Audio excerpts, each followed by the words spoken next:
मिल्कीपुर से, क्योंकि मिल्कीपुर एक बड़ी प्रतिष्ठा की सीट है। वहां से हमारे संवाददाता आशुतोष जुड़े हुए हैं। आशुतोष, क्या कुछ तैयारी है, क्योंकि बस 30 मिनट बाकी रह गए हैं मतगणना शुरू होने में?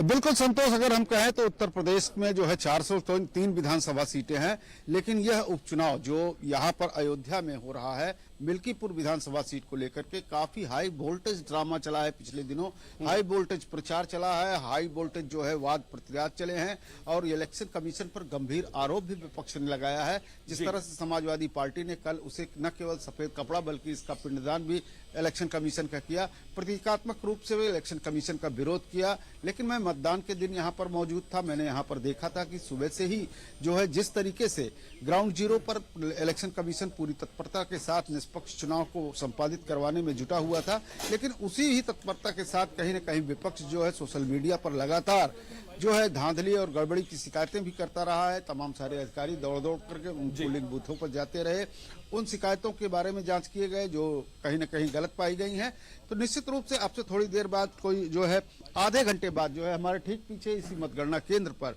अब मतगणना अभिकर्ता भी आना शुरू कर चुके हैं, भारतीय जनता पार्टी, समाजवादी पार्टी के, और साथ ही जो अन्य प्रत्याशी यहाँ पर खड़े हैं सारे लोगों के मतगणना अभिकर्ता यहाँ पर पहुंच करके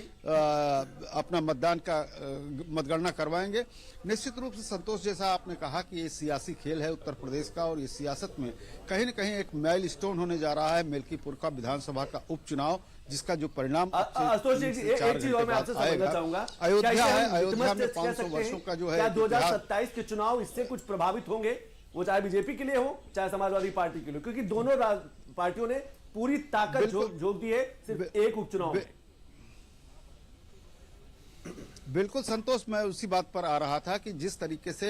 अभी कोई वर्ष भर पहले यहाँ पर भगवान राम की प्राण प्रतिष्ठा हुई, उसके बाद लोकसभा चुनाव हुए, प्राण प्रतिष्ठा के दौरान संपूर्ण भारत में जो सनातन एकता की बात की गई, तमाम सारी भारतीय जनता पार्टी की शक्ति उसके पीछे लगी। कहा यह गया कि जिस तरह से शक्ति लगी है उसी तरह से भारतीय जनता पार्टी लोकसभा में चुनाव में कहीं न कहीं सफलता पाएगी, लेकिन जिस तरह से देखा गया कि अयोध्या में ही भारतीय जनता पार्टी खेत रही और यहाँ पर मिल्कीपुर विधानसभा से लगभग 8 से 9 बार जो है विधायक रहे अवधेश प्रसाद समाजवादी पार्टी के, उनको जो है मिल्कीपुर विधानसभा से विजय मिली, लोकसभा से विजय मिली, मिल्कीपुर की सीट खाली हुई। तभी से यह सीट जो है काफी चर्चा में थी और चर्चाओं का दौर ऐसा चला कि निश्चित रूप से यह सियासत को, उत्तर प्रदेश की राजनीति को कहीं न कहीं प्रभावित करने वाली है। और यही कारण है कि दोनों दलों ने, जबकि एक सीट का कोई मायने नहीं है दोनों दलों के लिए, दोनों दलों ने बिल्कुल सही कहा कि पीडीए की जो फार्मूला है उसका भी एक टेस्ट होगा, लिटमस टेस्ट भी है दोनों के लिए, चाहे समाजवादी पार्टी की बात करें या भारतीय जनता पार्टी की बात करें। लेकिन अखंड जी, दिल्ली के चुनाव